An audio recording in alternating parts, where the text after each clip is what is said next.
ইদানিং কি যে হয়েছে, কোনো কিছু একটা রান্না করতে গেলেই না ভাইঙ্গা চইরা যায়, ডিমের খোসাও পইরা যায়। ডিমে এই যে ভাজা করব, তারপরে খোসাগুলো উঠাইলাম, তারপর কয়টা যে ডিম নিলাম সেটাও মানে গুইনা নিতে পারলাম না। কিন্তু পেঁয়াজ কুচি, মরিচ কুচি করছে, ওতে কিন্তু আমি আগে থেকে লবণ মাখাইয়া প্রায় 5 মিনিটের মতো রাখছিলাম, যাতে একেবারে নরম হইয়া যায় পেঁয়াজগুলো। না 5 মিনিট না, আপনি 2 মিনিট 1 মিনিটও রাখতে পারেন, কোনো সমস্যা নেই। তারপরে ডিম দিয়ে ভালো করে গোলাইয়া তেলের ভিতর দিয়ে যখন ভাজতেছিলাম, ডিম দেন দিন অবস্থা বাইঙ্গা চইরা যাইতেছে ডিম।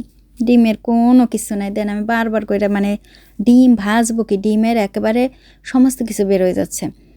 অন্য কেউ হইলে কাটটা জুটা বলছেন ডিম ভাজা দেখাইতো যে খুব সুন্দর করে লাস্টে ডিম ভাজা কেমন হয়েছে, কিন্তু আমি আপনাদেরকে দেখাইতেছি এই যে ডিম ভেঙে গেছে, কোনো ব্যাপার না।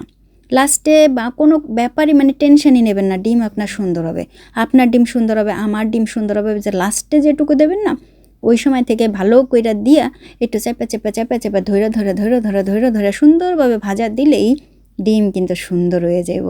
একেবারে এমন সুন্দর শেপ আসবে যে আপনি না মনেই করবেন না, যে মানে কেউ বুঝতেই পারবে না যে আপনার ডিম ভেঙে গেছে। মানে ডিম ভেঙে গেছিলো কি, ডিম ভাজতে যায় ডিম লেরবার চারবার অন্যরকম হয়ে গেছিলো, কেউ বুঝতেই পারবে না। দেখেন দিনে কত সুন্দর হয়েছে। তবে সত্য কথা বলতে কি, ডিমে নজর লাগছে বুঝছেন, নজরে ডিম একেবারে ভেঙে চলে যায়।